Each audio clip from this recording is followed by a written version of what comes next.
Bismillahirrahmanirrahim. Aya dostlar, Mustafa'dan beyan eyley. Kulak salin, has ümmeti boley desen. Kul Resulü muctebani ayan eyley. Kulak salin, has ümmeti boley desen. 100 bin nida haktan keldi eşit enge. Ümmetlerin havalesin kılgıl menge. Cümlesini bağışlayın enda senge. Kulak salih has ümmeti boley desen. Atam anam demediler dedi ümmet. Hamdü senatın meyet gel bulgıl ülfet. Kıyamette görmegeysen hakdan külfet. Kulak salih has ümmeti boley desen.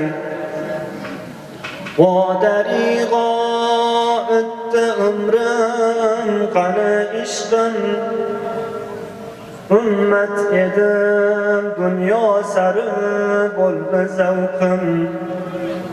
Batın gezzab zahirimde bordur delkim.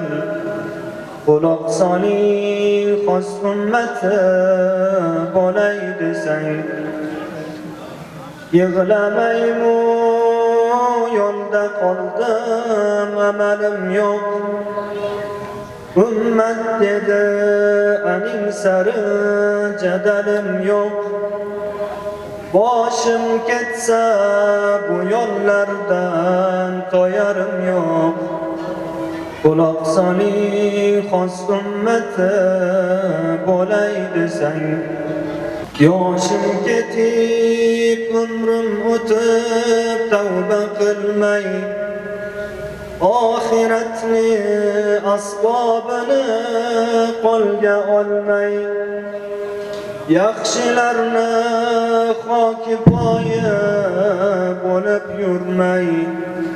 Quloq soling xos ummati bo'lay desang.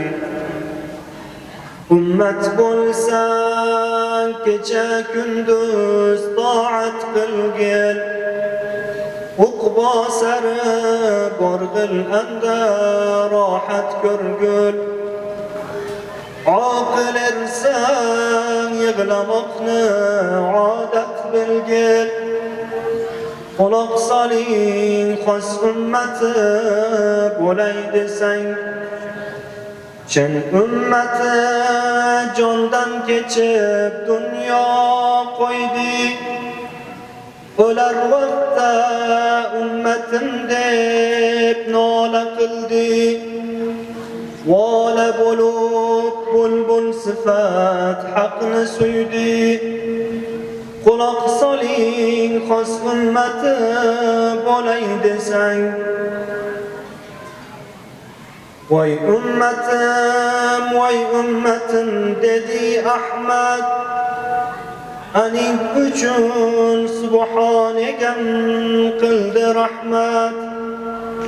Amin degil qiyomat kun qilgay shafqat. Quloq soling xos ummati bo'lay desang. Qul Hoj Ahmad yo'lga kirgin xolaf fursat. Allah degil umring o'tdin damu g'animat. Qayda borsang takbir aytib qilgil suhbat. Quloq soling xos ummati bo'lay desang. Allahumma salli wa sallim wa barik alayh. اللهم صل وسلم وبارك عليه. اللهم صل وسلم وبارك عليه.